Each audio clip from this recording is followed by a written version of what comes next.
Welcome to another episode of the Roots and Wings Iwachu. Roots and Wings is a show that explores journeys of the Rwandan community living abroad, seeing how they stay connected to their country wherever they are in various parts of the world. And I am your host, Olive Nete. Today we are happy to be joined with Winnie Williams Mbabazi. She's a Rwandan, but she was raised in various countries, but she also came back to Rwanda. Winnie is an evangelist, she's an author, she is a former model. She's also here in Rwanda for various reasons, and her journey is of faith, healing, identity, reconnection, and all of that. Welcome, Winnie, to the show. Thank you so much. We are happy to have you today. I'm happy to be here with you. How are you feeling? How do you feel to be in Rwanda? It's a blessing. It's always great to be home. Yeah. Winnie, among the things that I've read about you is that you were born in Uganda, Yes. and raised in various countries around the world. So how did that feel? You knew that you were from Rwanda, but you were in different countries. How did that shape you growing up?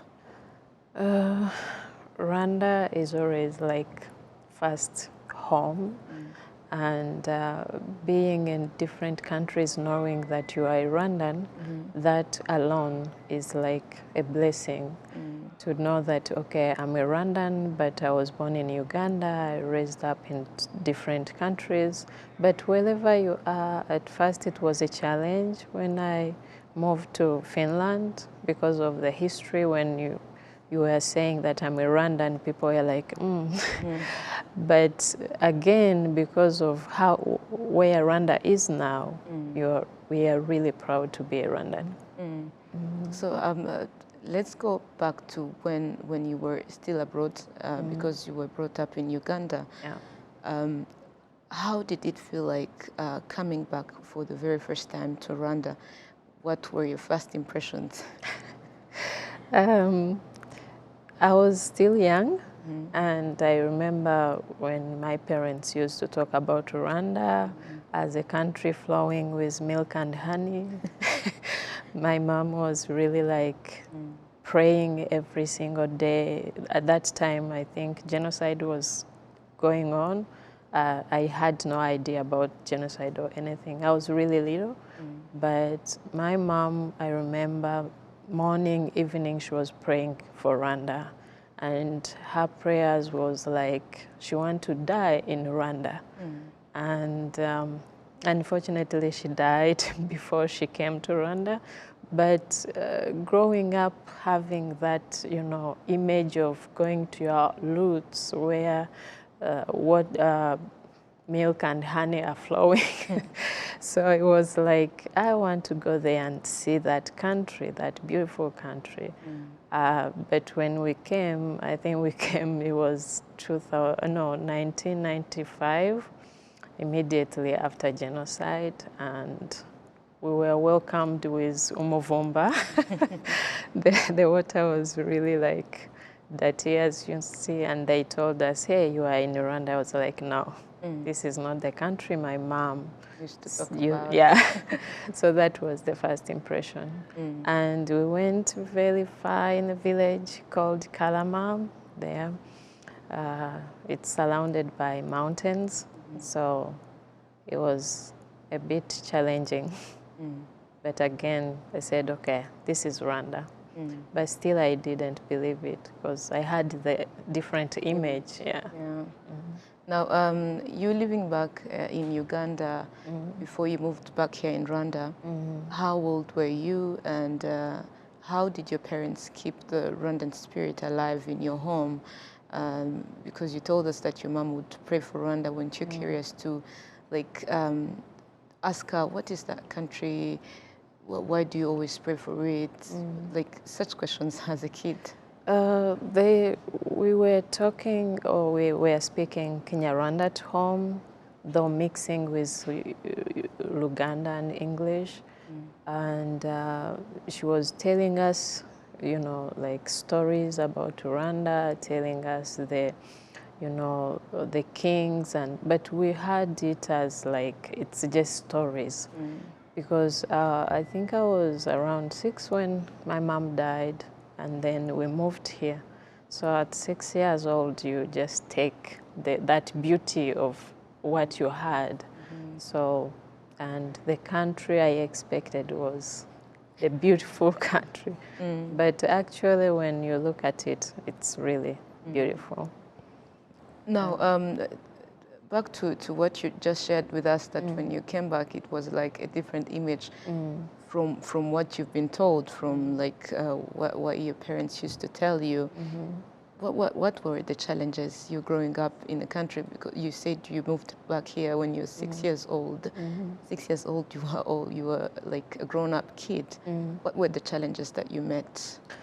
The first challenge is that we moved immediately. My mom passed away, and for the first time, I met my grandparents and my aunties in Uganda. They were also living in Uganda, but in a different area. So I never met them before. And that was like the first challenge, to lose the mother, and then immediately you move to another country to live with different people. And in the land, they told you, okay, in that land you will be just seeing milk everywhere, you will see honey everywhere. And then you go there, you see that you are surrounded by, you know, by the mountains and hills. And then there I started going to the farm and to the mountains, and those were like really hard challenges at that age. What about the traditions? What about school? What about the upbringing? I believe every area has its own way of doing things. I didn't go immediately to school. When my mom passed away, she left. My siblings were very young, and our last born was just, I think, 3 months old. So I moved with her to the grandma, and you know, I didn't like immediately go to school. So I started that journey, or that challenge, of going to the mountains, bring food and bring, you know, milk. So I think after a year or so, I moved then to my father's side, where I started school again. So, yeah. Now, when you came back to Rwanda with all those challenges, trying to survive and trying to adapt to a new environment, when did you leave Rwanda? Because now you live in Finland. When did you move to Finland? I moved to Finland 2010, but I also went to Kenya for studies, and from Kenya I went to Ethiopia, and from Ethiopia I went to Finland. Yeah. So now, that was in 2010. Yeah. And you were in Rwanda in 1995. Yeah. It's a short period of time. Now you're also living again home and going far away to another country. How did that feel? I think it feels great. I would say that from the childhood, say, meeting all those challenges, I was like, I will not live in Africa, and I will go abroad. And I remember people used to laugh at me, you know, you don't have any person in abroad, how will you go? I was like, all I know is that I will go. So going to different countries, especially there, it's really a great challenge, very great challenge. But as a person who were also born in Uganda, facing the challenges there, or had my parents facing a lot of challenges, moving to Rwanda, living in, you know, in the village, and then, you know, you struggle, then adapting to those other ends, it's something that is doable. Yes. Yeah. Yeah. And did you ever felt like reconnecting to to your country even if you were living far away from it? Yeah, actually, when I moved to Finland, I connected with few people there, and there we started Rwandan community. So we joined, we registered it, and now it's really huge.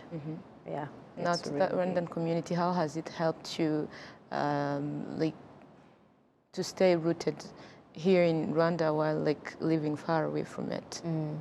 Rwandan community, we have umuganura, we have some ubusabane, we have different activities from the embassy in Nordic, countries.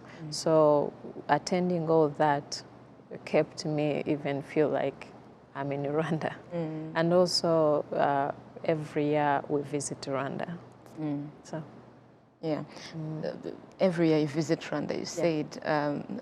Why do you feel the need of like visiting and visiting again?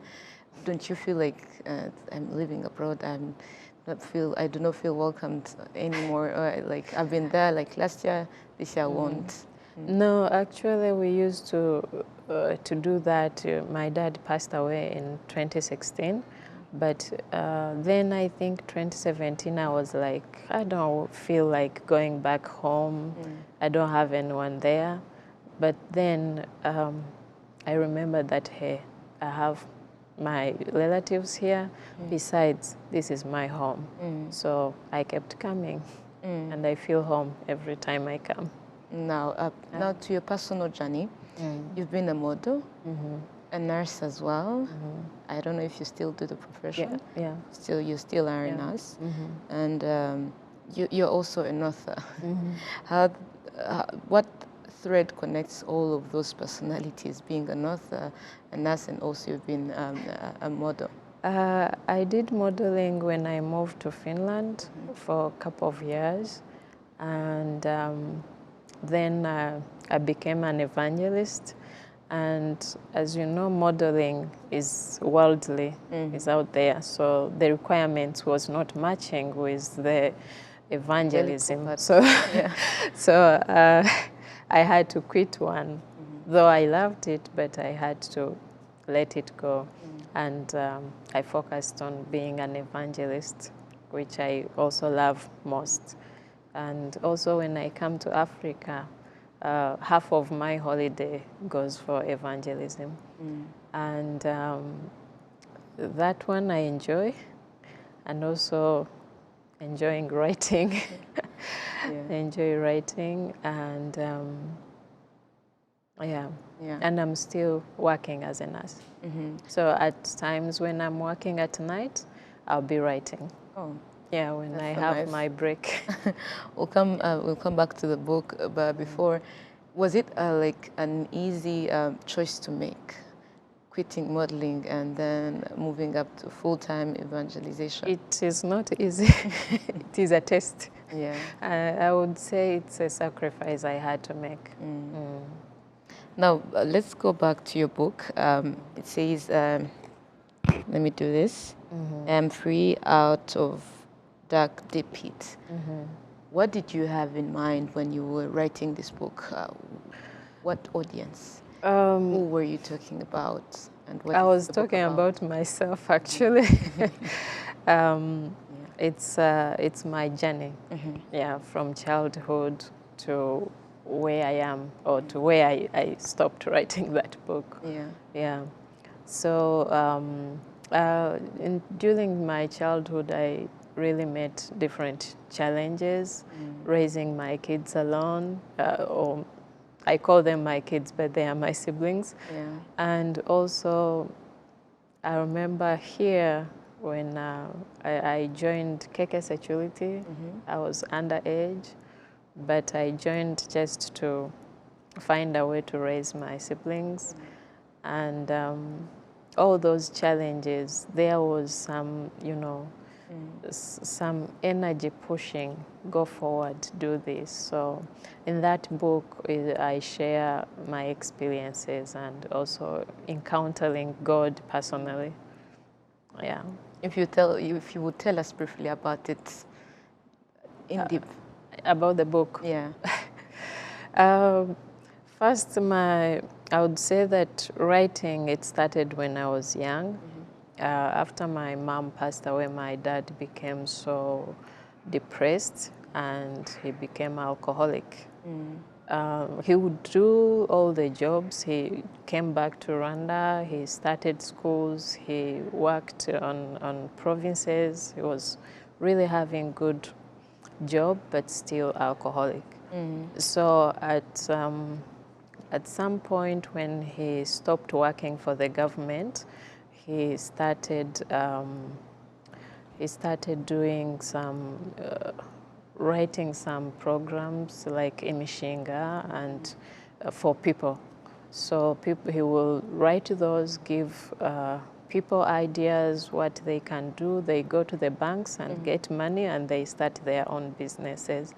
So during that time, he would tell me that, hey, Winnie, you are my secretary. So he would just sit down and dictate, and then I would write. And then he told me that, hey, I see you writing many books, and I would love to see the books you will write.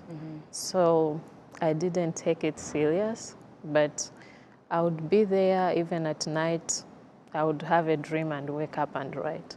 So when I think it was 2 years ago, when I just say I met someone, no, 4 years ago. I went to church somewhere, and the pastor just selected me and said, hey, you are an author. Go and start writing. Then I remembered what my dad used to tell me. And then I was like, okay, I should do that. Yes. So that is when I started writing. Yeah. How did it feel like sharing your ideas for the very first time? What was the feeling? You've been writing since childhood, but now it is going public. Well, first you feel like, how will people take it? How will my family take it? You know, you sit down, you start thinking about all that. But then when you remember that it's your story, no one should really hold a pen and tell you what to write. It's you, it's about your life, it's about the challenges you met, it's about how you overcome them or you overcame them. So I had to put it in the book. Yeah. So many times when people are writing books, like I also read sometimes, when people are writing books, there is a message they want to share. There is something they want to tell the audience. Even if it's your personal story, there is what you feel like you want people to learn about. What is the message in the book? What do you want people to see when they read the book? First, when that book is, it has many things inside. There is that part of my childhood, and there is the part of adulthood where I faced many challenges and how I overcame them and mistakes I made. There is also part of Christianity, how personally I encountered God and how I used to be a religious person. So it's all combined there. So you just want people to learn on how to, I don't know, like if you could share the message, what you want people to learn from the book. From the book, you will learn how to overcome challenges. You will, okay, I believe that I'm not the only one who had, you know, difficulties when I was growing up. But, you know, if I had someone who told me, hey, hold on, this is happening. It's not just you. You will overcome this. I think it would have been much easier. But during that time, there was no one, you know, encouraging me. You pass here, don't do this mistake, you know, go there. So at this moment, I was like, okay, if I write this, if someone is going through that, at least will be comforted. So that is one part. And another part is, you know, we are, or many people are Christians, but actually not many who have encountered God personally. And they wake up, you go to church, you come back home, but you really haven't had God, you have had God, they have told you. But who is this God? Can God talk to you personally? So that is also another part. And how can God talk to you? Yeah. Now, still on your spiritual personal journey, when you do evangelic missions such as you did, you said that you did part of the evangelic mission in this visit. What does it look like? How do you see it impacting people, be it abroad, but also why do you choose to come back and do it home and in Africa? Well, I love home. I love home and I love my people. And I really wish people could know who is this God on a personal level. You know, when it's like being in the class and the teacher is just teaching, there are some people who will understand more than the others, but they are all in the same class. So I love to have that conversation and know how do these people really know, what do they know about God, and how can I help them to really have that one-on-one with God. Not like, okay, I have heard or I read. Sometimes we read and we don't understand. But if you have someone who you can share with, then you increase your knowledge and understanding. So coming here or coming to Africa, and for this visit we were in Uganda, and I have people we work together. The ministry is called Gospel First International. It's led by a pastor called Altoboa. So we travel a lot with him. So coming with him to Africa is a great blessing, because I know that he can share his personal relationship with God.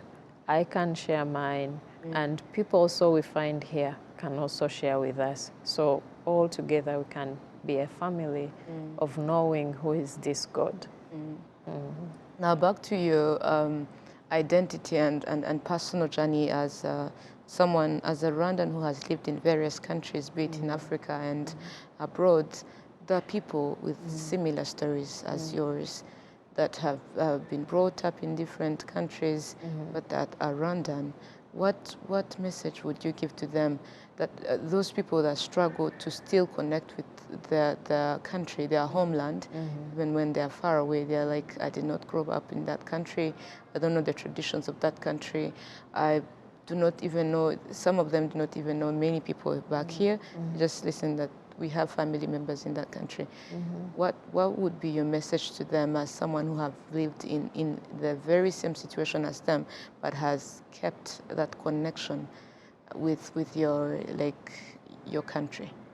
First of all, if you were born in Uganda and you are a Rwandan, that makes you a child of the land. So it doesn't matter how old you moved out of the land, it's still your home. So you have to love your home. And that love will be the one that helps you to learn the culture, the language, even to continue connected to your people.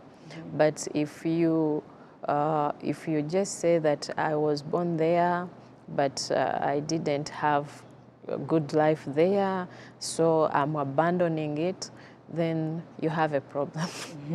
Because if you grow up in a land and you saw that you faced some challenges and you love that land, and you got opportunity to change something or to help people not to go through the same thing you went through, then you are doing something amazing.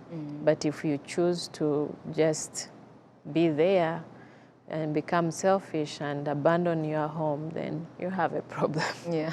Yeah. Now, as a Rwandan who lives in Finland, of course, far away from home is always far away from home.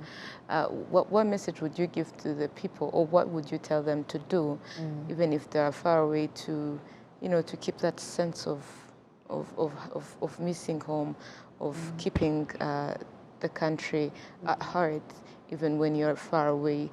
What would you tell them? Luckily, we have that Rwandan community, and Rwandan community there, people meet most often, and there we talk about what we can do in our land, and also knowing that, okay, we are many Rwandans who are living abroad, but we can do something in Rwanda. Then that alone makes you love the people here in Rwanda. And the message I can share is you have to let the love burning. The more you love the land, the more you visit the land, the more you see what is happening in the land, the more you are eager to change something or to do something or to help people who are in this land. So my message is, first, love your country. Second, visit. Third, see what you can help, and then do it.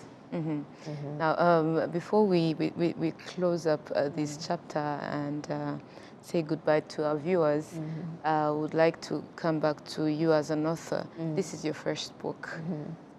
Do you see yourself writing many other books? If yes, do you feel like it's a career you could shift up to your whole life?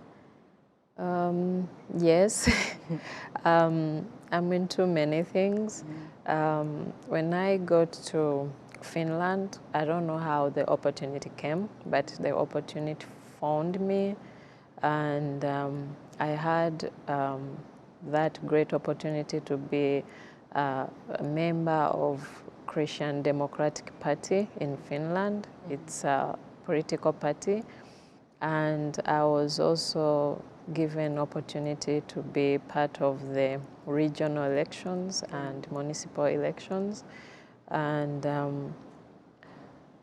this book, so far, we launched it last year, and I could see that many people are giving amazing feedback. I'm grateful, and I thank God for that. And answering your question, yes, I will continue writing. This year, another book is coming out, and taking it as a career, I don't know yet. But I promise I keep writing, but not having it as just the career. I love nursing, helping people, and I love doing the evangelism. So sitting alone and writing and taking that alone as a career, I don't know. It's hard. Unless God say, okay, leave everything and write. Thank you, Winnie Williams, for being us on the Roots and Wings Iwachu. Really appreciate you making time to speak to our viewers. Thank you so much. It was a blessing to be here. Yeah.